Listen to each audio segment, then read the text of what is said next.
ஸ்ரீமத் பிரம்மாண்ட புராணம் 8ஆம் அத்தியாயம். பிரம்மதேவரின் படைப்பு. பிரம்மாண்ட புராணம் பிரம்மதேவரை குறித்து உயர்வாக கூறுகிறது. பிரம்மத்திலிருந்து நாராயணர் தோன்றி திருப்பார்கடலில் பள்ளி கொண்டிருந்தார். அவரது நாபியிலிருந்து பிரம்மதேவர் தோன்றினார். அவர் நாராயணரின் நாபியிலிருந்து தோன்றிய பிரம்மதேவர் நாராயணனை கண்டு, நீ யார் என்று கேட்க, நாராயணர் உலகையும் உலகில் உள்ள அனைத்து பொருள்களையும் தோற்றுவித்தவன் நான் தான் என்று கூறியுள்ளார். அதை பிரம்மதேவர் மறுத்து, நீ அல்ல, நான் தான் உலகை படைப்பவன் என்றார். பிரம்மதேவரின் சொற்களை கேட்ட நாராயணமூர்த்தி பெருவியப்படைந்து பிரம்மதேவரின் வாய் வழியாக உள்ளே நுழைந்து சென்று பார்த்தபோது அனைத்து உலகங்களையும் அவரது உடலுக்குள் கண்டார். பின்பு உள்ளே நுழைந்த வழியால் வெளியே வந்து, எல்லா உலகங்களையும் உனது உடலுக்குள் கண்டேன்.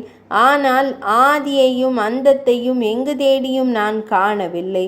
எனது உடலுள் சென்று பார், யாவும் உனக்கு விளங்கும் என்று கூறி நாராயணர் தனது வாயை திறக்க, பிரம்மதேவர் நாராயணரின் வாய் வழியாக நாராயணரின் உடலுள் சென்றார். அங்கு உலகங்கள் அனைத்தும் பிரம்மதேவரால் படைக்கப்பட்ட அனைத்தும் ஆதியும் அந்தமும் தென்பட்டன. அவற்றை கண்டு அதிசயித்த பிரம்மதேவர் வெளியே வர முயற்சித்த போது நாராயணன் தனது வாயை மூடிவிட்டார். அதனால் பிரம்மதேவரால் வெளியே வர முடியவில்லை. அத்துடன் நாராயணர் யோக துயில் கொண்டு விட்டார். நாராயணரின் உடலுள் இருந்து வெளியேற முடியாது பெரும் துன்பப்பட்ட பிரம்மதேவர் கடைசியாக தனது உடலை சிறிதாக சுருக்கி நாராயணரின் நாபி வழியாக வெளியே வந்தார். பிரம்மதேவர் நாராயணரின் நாபி வழியாக வெளியே வந்தபோது அவருக்கு சிவபெருமான் காட்சி கொடுத்தார். அப்போது காற்றின் அசைவினால் பிரம்மதேவர் வீற்றிருந்த தாமரை அசைந்தது.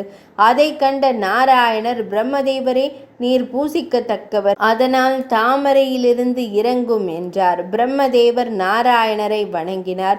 பின், பகவானே, யாவற்றையும் புரிந்து கொண்டேன், என்னை காத்தருள்க என்றார். அதை கேட்ட நாராயணர், எனது நாபியிலிருந்து நீர் வெளிவந்தமையால் நான் உம்மை எனது மகனாக ஏற்றுக்கொள்கிறேன்.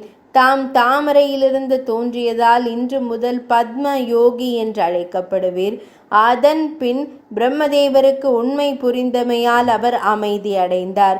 தன் முன் திரிசூலத்துடன் நின்ற சிவபெருமானை யாரென்று அறியாத பிரம்மதேவர் நாராயணரை கண்டு, பகவானே, என் முன் திரிசூலத்துடன் நிற்பவர் யார் என்று கேட்டார். பிரம்மதேவரே, தம்முன் நிற்பவர் சிவபெருமான், அவர் அளிக்கும் கடவுளாவார் என்று நாராயணர் கூற, பிரம்மதேவர் அவர் தனக்கு நிகரானவர் அல்ல, நான் படைக்கும் கடவுள் என்று எண்ணினார்.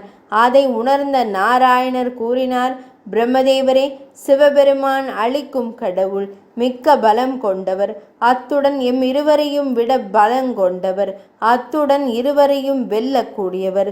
அதனால் அவருடன் முரண்படாது அவரை உம்மை விட மேலானவராக ஏற்றுக்கொள்ளும் என்றார்.